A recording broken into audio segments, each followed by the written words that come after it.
And this is where God's like, I got you. I have what you need, and I'm going to help you with this. If you'll let me help you get off the merry-go-round, because our wants keep us on the merry-go-round. Hello, this is the Mae B Mindful Podcast, and I am your host, Hannah Mae. I'm a mother of 6, conscious birth instructor and educator, spiritual growth facilitator, and certified hypnotist. This podcast is about inspiring hope, expanding awareness and consciousness in order to revolutionize the way we live and experience our lives. You can expect thought-provoking episodes each week spanning a range of topics, drawing from both my own journey of transformation and healing and working with others. I hope you find this podcast to be informative, refreshing, illuminating, and instrumental in your own soul's evolution and growth. Let's jump right in. Hello, friends. Welcome back to the Mae B Mindful Podcast. I'm your host, Hannah Mae, and I'm so grateful to have you all here today. I am celebrating today 2 things. One, the 50th episode of this podcast. And I'm trying not to get the numbers mixed up because I'm not 50, but I'm 45 today. So I'm also celebrating a birthday. By the time you hear this episode, I will be already well into my 46th year. Ooh, 45. Although I don't have a charger on age anymore on my birthdays. I actually find them to be a really sacred and holy day, and a day of reverence, a day of gratitude. So I wanted to share a little bit about what's coming through with that, because I know a lot of people lately, especially, and throughout the years, I've talked to people who find birthdays really challenging for them. And sometimes they are challenging. And even in the midst of the challenge of what's maybe coming up for you to be reflective around, to have healed, to acknowledge, to address, there can still be so much gratitude in that. And it can be really something to embrace. And so I've learned a lot and had big shifts around my birthdays. As far as this podcast goes, I want to just extend my gratitude to you all, because I'm so grateful for my listeners, because I hear enough feedback, even though my listener pool is pretty small still. I get enough feedback to know that I'm supporting soul connections, that I'm helping people come back to a place of inner alignment or inspiring some contemplation or reflection. And it's so important that we do that, because, as you know, I talk about things that aren't just regular, everyday, normal topics all the time. And I really like to take a deeper dive into the spiritual dimension. And that's really the thing I think that has a lot more longevity, since we're eternal beings and we only have a short space of time on this planet. So not everybody wants to talk about that. I'm not for everybody, and I fully respect that. That's fine. I'm not going to try and make anyone wake up to some of this stuff, because it can be terribly uncomfortable. But for anybody that's willing to persevere into that greater, deeper journey, into the depth of realness and truth, I'm here for it. I'm here for those conversations all day long. So I want to weave in a few different concepts and really just simultaneously celebrate and embrace my neurodivergency today and follow along. This idea of, speaking of a spiritual experience, the need to persevere in the face of the unknown, the need to get still and contemplate, the need to cultivate gratitude, and then integration, the whole idea of the things that we experience, the epiphanies, the revelations, the insights we have, really will fall to the wayside, and they won't take root and ground, and they won't bloom and blossom and grow and become something if they're not integrated. This is where I was talking to a friend recently, where this need for balance, and the more into a spiritual experience you step, and the more you start to walk in that energy and in those places, the more you will start to realize how much tug-of-war there is in your being. Because there's this, as one of my teachers and mentors says, it's a constant dance with your ego. And so the ego will present to basically combat and argue and justify why you shouldn't press into the unknown. And so will your nervous system, by the way. And the discomfort that comes through soul expansion and integrating these new concepts, because it's uncomfortable. It's working a new muscle. It's like going to the gym and starting some new rigorous type of exercise or workout. And you're going to build that strength and resilience so quickly. I mean, it's already in you. And the biggest thing that deters people from going back to the gym or doing this work, likewise, is their thoughts and the idea and the limiting beliefs and ideas that tell you lies like, it's hard, I can't do it, and fear. Because fear will try and tell you that it's not safe. Your nervous system, which is designed to protect you, will throw up all kinds of signals, but we need to learn how to really translate the messages that it's giving us. So just because something feels uncomfortable, there's a need for discernment, right? It doesn't always mean that we're not supposed to do it.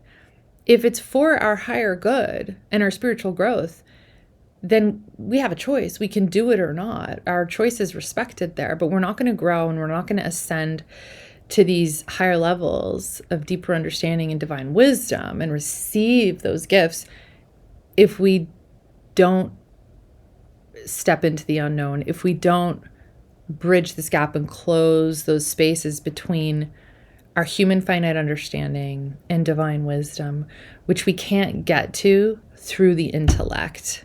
You cannot achieve divine wisdom through intellect alone. It's necessary.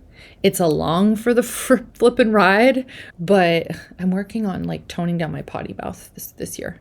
I just realized it. It wasn't an intention, but it just seems to be automatically happening because I had to stop myself from swearing twice. That's interesting. So as we get and create space and slow down, which is a very spiritual thing because it requires being present with ourselves. And that's really all we need, is to come into the present, to acknowledge what is. Which, by the way, birthdays are a fabulous opportunity to do that because there's a lot of room for gratitude. There's a lot of room possibly for perspective shift. There's usually an opportunity on a birthday because there could be an expectation, there could be fear, there could be resistance, there could be an idea or a belief, or it could feel daunting. A lot of people I've talked to have really negative beliefs about their birthday. They just think it's something to get through. They feel it can be triggering. It can bring up wounding, actually, and people don't even realize it. But actually, a few years ago for me, I think it was pre-COVID. It was before this timeline for sure. I had this shift where I realized that it was very healing. I got this information. It was a very specific and clear message that came through that you were intentionally created. You are not a mistake. And I was so struck by that in the moment because I knew it in my being, and I had questioned that. And I just started to move into a practice of gratitude around my birthday. And gratitude will always elevate our perspective to a higher spiritual perspective, especially in the face of challenge, because it kind of forces us to shift and stretch ourselves a little beyond what we're immediately seeing and perceiving through whatever disagreeable circumstance or a thought or idea that's being kicked up for us, or fear.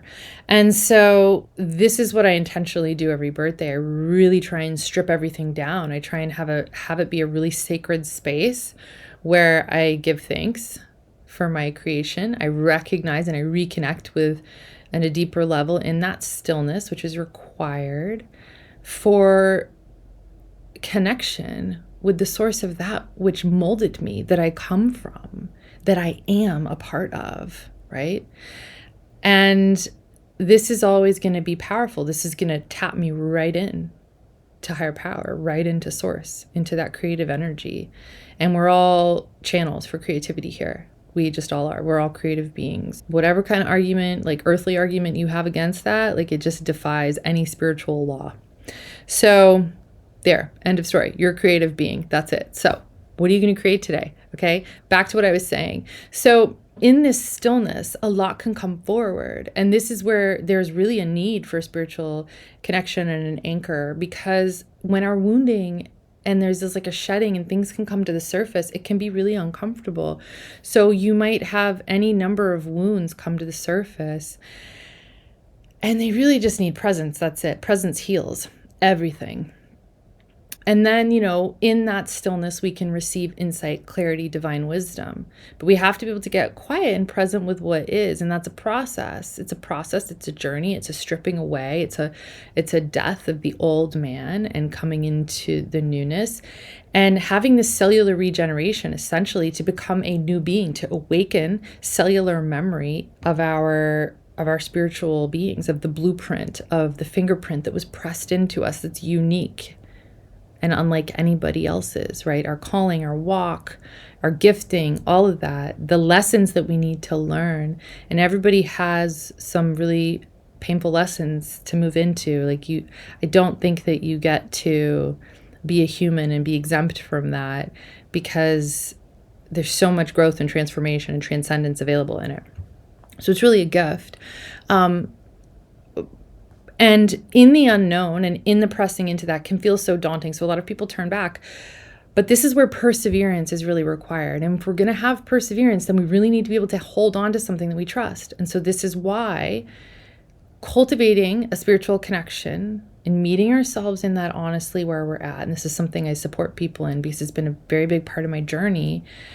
And which is why I get a lot of spiritually inclined people the more I walk this path, because that's my client. That is my ideal client, is somebody who's already considers themselves a spiritual being, and they need either support more deeply connecting and more trusting that, or just awakening to that more and to their calling and to their purpose and reconnecting with the truth, the powerful truth of who they are.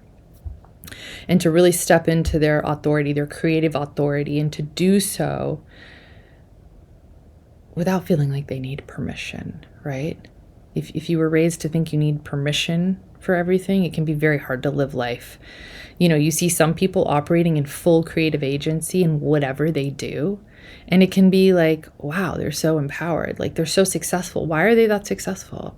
Because they believe that they have a right to it.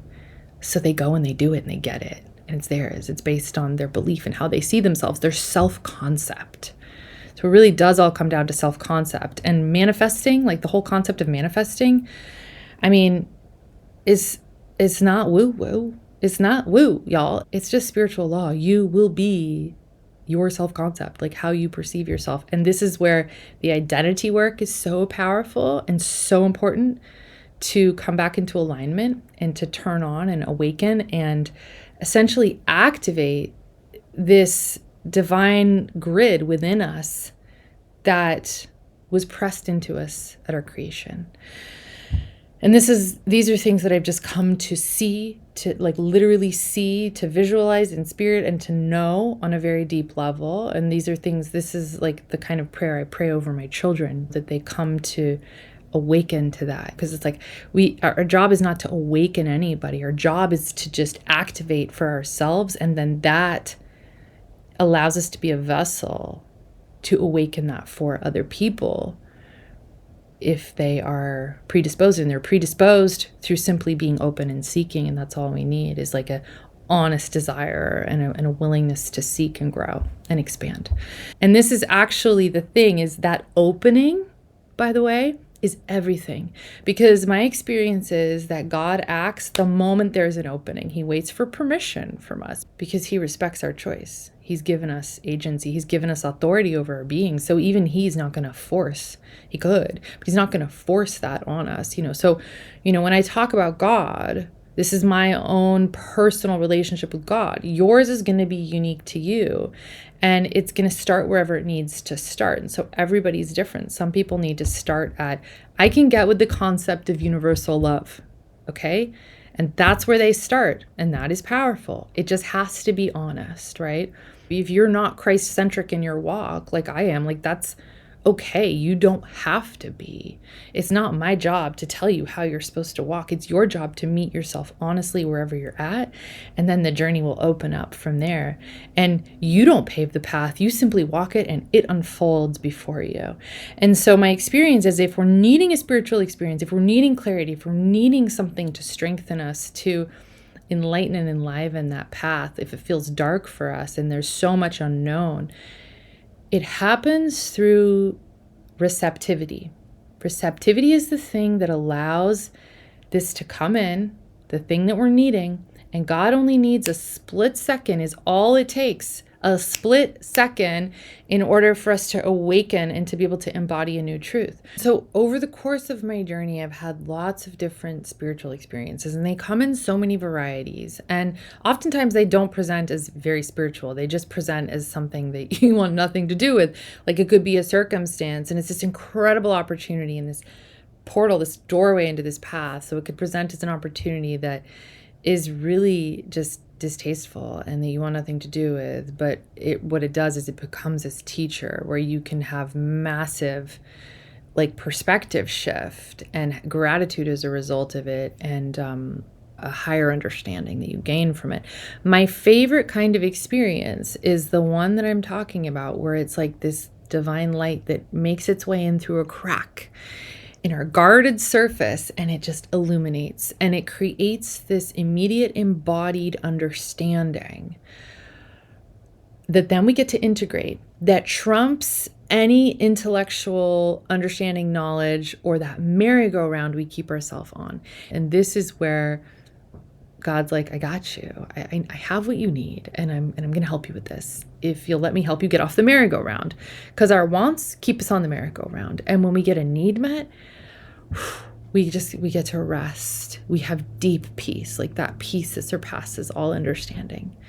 It is a result of divine grace. It is pure gift. And I have found that while I can't cultivate it and I can't fabricate it or to make it materialize, and it doesn't happen on my time, it happens as a result of seeking, receptivity, and fidelity to the path. Okay? Fidelity meaning I'm not gonna compromise and go for an easy distraction, an easy fix. And there's so many, because the world comes at us with them constantly. And it's the thing that has charge. You might have longing to do to like fill that void, but you stay faithful and loyal. And then what happens is it's like, here you go. And it's really freaking cool. And so these deeper understandings allow us to elevate to a higher path, and they increase faith, they increase resilience, they light the path, and they help us to understand that we're on the right path. All we have to do is be open, and we'll get what we need. We don't know what we need. This is why we need a spiritual anchor, or we need some kind of a reliance to something higher, because divine intelligence does know what we need. We are really good at figuring out what we want. We have a really long wish list. Like, I want this, and I want this, and I want it to look like this, and I want it to feel like this, and this is what would make me happy. And it's usually in opposition to what we are needing. And I know that because if our wants aligned with our needs, then we wouldn't stay on the merry-go-round as long as we do and constantly, practice this definition of insanity that you hear so often, is doing the same thing over and over again, expecting different results, right? We would get the different result because we would do the counterintuitive. We usually need to be sort of molded and softened up, and like in order to unpry our grip from what we think we want to stay comfortable. So we have to go with that subtle, quiet voice within. And in order to hear that, we have to get still. And we have a lot of noise that sometimes we might be avoiding in us. And so we go try and blot it out with other things to distract and fill that space. But they really don't work. At the end of the day, we're faced with this option throughout the day to just get still. And I talked about last week about just bringing in even just an awareness, get present practice with your breath, and just to notice your body, because there's so much information coming through that. So this is the overall concept that I have really been sort of contemplating around. And it's actually, there's a pretty big umbrella over this, because it's the work that we do, our soul work, and how nuanced that is, and how it really can become such a devotional practice and a practice of self-care, but also how we integrate that and how we become that in the world, and how our insides really start to align with our walk in the world. I get words every year, right? I get a word that comes in that has like a holy buzz on it. So 2026 is basically going to be this integration where incongruencies are dissolved. And they're coming to the surface right now in a big way for people. It's because there's supposed to be a marriage where our insides are supposed to match our outsides and vice versa, where our ideals and who we are and the work that we're doing is going to start to manifest in a more abundant way materially and in the world.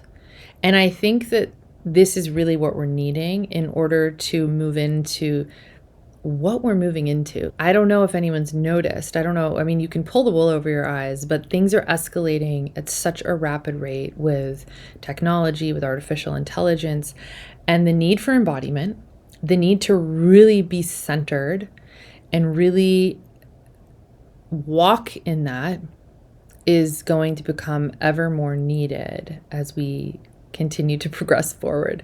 So for me, this is really positive because it represents victory. It's how we move forward victoriously and stay aligned and overcome. Okay. Anyways, lots of love. Happy birthday to me. Happy unbirthday, maybe half birthday if 100 is a birthday for my podcast. Thank you for being along this journey with me, and I'll talk to you next time. Thank you for tuning in to the Mae B Mindful Podcast. If you enjoyed today's episode, don't forget to subscribe and leave us a review. Your feedback helps us grow and improve. For more information, resources, and exclusive content, visit our website at maybemindful.com or go ahead and follow us over on Instagram at Mae B Mindful. If you enjoyed this week's episode, please give me a follow, screenshot the episode, and go ahead and tag me until next week when I bring you another thought-provoking and inspiring topic. Until then,